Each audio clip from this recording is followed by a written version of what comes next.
أعوذ بالله من الشيطان الرجيم بسم الله الرحمن الرحيم Yataliabalakum ayyukum ahsanu amala wal azizul ghafur. A'udzu billahi minasyaitonir rajim. Ya ayyuhalladzina amanu tubu ilallahi taubatan nasuha. Puji syukur kepada Allah Subhanahu wa taala yang dimana kita masih diberi kesempatan untuk berkumpul dalam rangka taat kepada Allah Subhanahu wa taala. Salawat serta salam semoga tercurah limpahkan kepada Nabi Muhammad SAW, kepada keluarganya, kepada sahabatnya, dan kepada kita selaku umatnya. Baik ya, tadi telah disampaikan oleh Ustadz Fauzan untuk pembukaan penyampaian dengan sangat baik. Jika seorang Kang Imam aja setelah Bang Sarul menganggap dirinya hanyalah penutup, apalagi saya ya setelah Ustadz Fauzan mungkin hanya lebih cocok untuk menjadi MC saja. Pada hari ini saya akan sedikit meng-share apa yang saya telah baca gitu ya, dalam kitab At-Tazkirah, yaitu mengenai tentang tobat.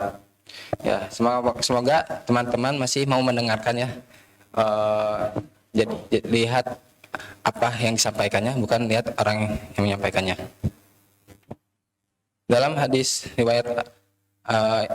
yang disampaikan dari riwayat At-Tirmizi, innallaha yaqbalu taubatal abdi malam yugorgir.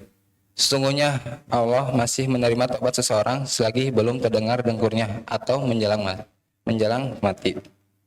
Maksudnya di sini adalah sebelum sampai tenggorokan, di mana orang itu melihat kesudahan hidupnya, apakah mendapatkan rahmat atau mendapatkan azab.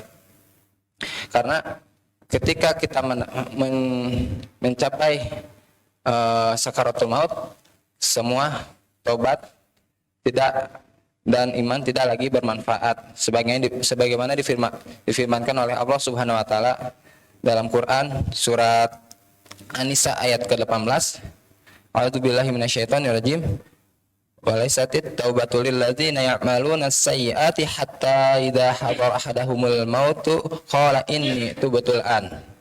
Dan tidakkah taubat itu diterima oleh Allah dari orang-orang yang mengerjakan kejahatan hingga apabila datang ajal kepada seorang dari mereka, barulah dia mengatakan, sesungguhnya saya bertobat sekarang. Surat An-Nisa ayat 18. Jika kita mentadabburi ayat ini, di sini kita disampaikan bahwa banyak seorang yang menyesal ketika mereka mencapai ke sakaratul maut karena tidak sempat untuk bertobat. Jadi kita dianjurkan untuk segeralah bertobat. Jadi sebenarnya pintu tobat senantiasa terbuka lebar bagi manusia sampai dia melihat malaikat pencabut nyawa, yaitu ketika mulai terdengar suara dengkurnya dari tenggorokan menjelang nyawanya dicabut. Suara dengkuran itu mulai terdengar apabila urat jantungnya telah terputus, lalu suaranya naik ke dada ke tenggorokan. Ketika itulah dia melihat malaikat maut, dan ketika itulah dia akan menyaksikan kematiannya. Jadi kita dianjurkan untuk segera bertobat. Sebagaimana firman Allah surat An-Nisa ayat ke-17, summa yatubu nami qarib. Kemudian mereka bertobat dengan segera. Menurut Ibnu Abbas dan As-Sudi, dari kata min qarib pada ayat ini maksudnya adalah sebelum sakit dan mati.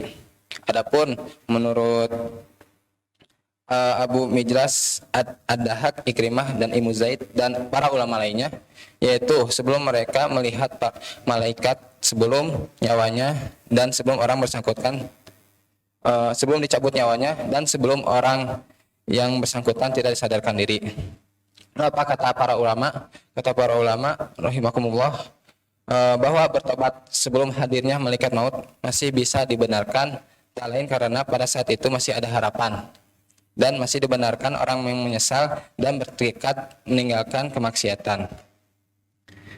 Sebagaimana juga disampaikan dari Hasan Al-Basri, bahwa ketika iblis disuruh turun dari surga, dia berkata, demi keagunganmu, aku tidak akan membiarkan manusia selagi nyawanya masih ada di dalam tubuhnya. Maka Allah Subhanahu wa taala berfirman, demi keagunganku, aku tidak akan menolak tobat dari manusia selagi nyawanya belum sampai ke tenggorokan.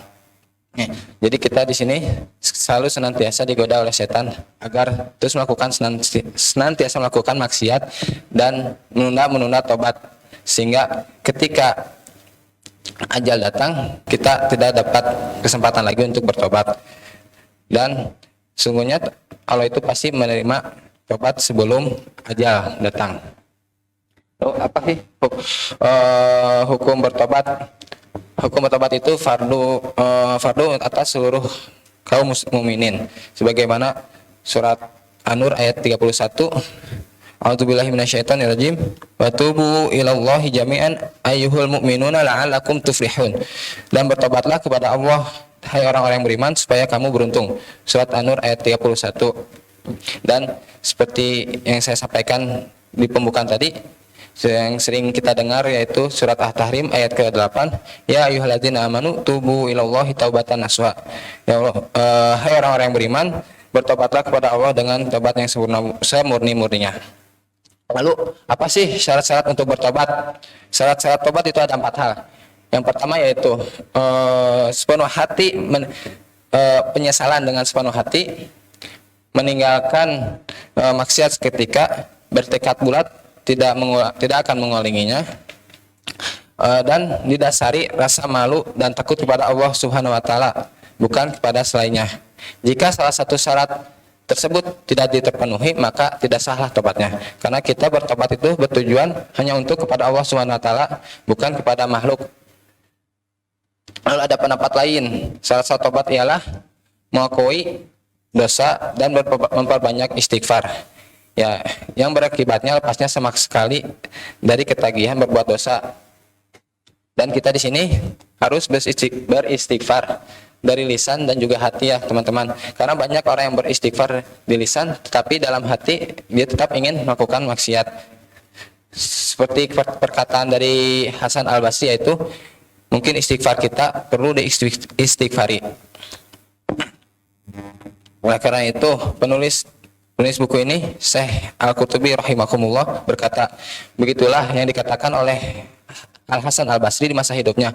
Apalagi di zaman sekarang ini, saat manusia tanpa getol melakukan kezaliman, maka semakin bergairah tanpa mau berhenti darinya, sementara tangannya memegang tasbih. Dia sangka seperti itu sudah meleburkan dosanya, padahal itu justru merupakan penghinaan dan pelecehan terhadap Allah Subhanahu wa taala. Dan orang seperti itu termasuk orang-orang yang menjadikan ayat-ayat Allah taala sebagai bahan ejekan dan permainan. Sebagai dalam Al-Qur'an ditegaskan, wala tattakhidhu ayatillahi huzwa. Janganlah kamu jadikan ayat-ayat Allah sebagai permainan. Jadi kita harus beristighfar dengan sepenuh hati. Lalu apa sih arti taubat?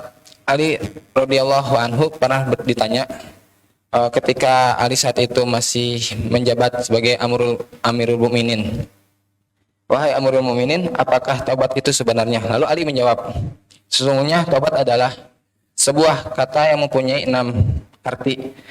Taubat atas dosa-dosa yang telah lalu adalah dengan menyesal.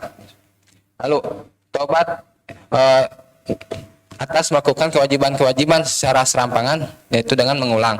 Lalu taubat atas mengambil hak orang lain secara zalim, yaitu dengan mengembalikannya kepada pemiliknya. 4. Membiasakan diri melakukan ketaatan sebagaimana sebelumnya terbiasa melakukan kemaksiatan. 5. Membuat nafsu merasakan pahitnya taat sebagaimana sebelumnya merasakan manisnya maksiat. Dan 6. Menghiasi diri dengan taat kepada Allah sebagaimana sebelum menghiasinya dengan maksiat kepadanya, serta menangis sebagai ganti tiap-tiap ketawa yang kamu lakukan. Oleh karena itu, kita senantiasa harus senantiasa bertobat, karena namanya manusia itu senantiasa lupa. Oleh karena itu kita disebut oleh Al-Quran itu al-insan, karena sifat manusia yang sering lupa. Di sini maksudnya tobat itu ya kita ketika kita melakukan maksiat, kita segera tobat.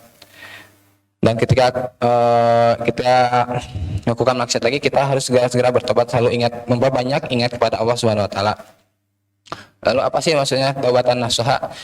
Abu Bakar Awarok berkata, tobat hendaklah dilakukan semurni-murninya, yaitu dengan merasa betapa sempitnya bumi ini meski sebenarnya sangat luas, dan betapa sesaknya hatimu sebagaimana dirasakan oleh 3 sahabat Nabi yang tidak ikut perang, yang dijelaskan dalam surat At-Taubah ayat ke-118. Lalu ada juga yang mengatakan yang dimaksud taubatan nasuha adalah mengembalikan barang-barang yang diambil secara zalim, meminta maaf kepada para seteru, dan terus-menerus melakukan ketaatan. Dan masih ada pendapat lain. Sebenarnya masih banyak ya pembahasan mengenai tobat, tapi berhubungan dengan waktu, saya tutup saja ya.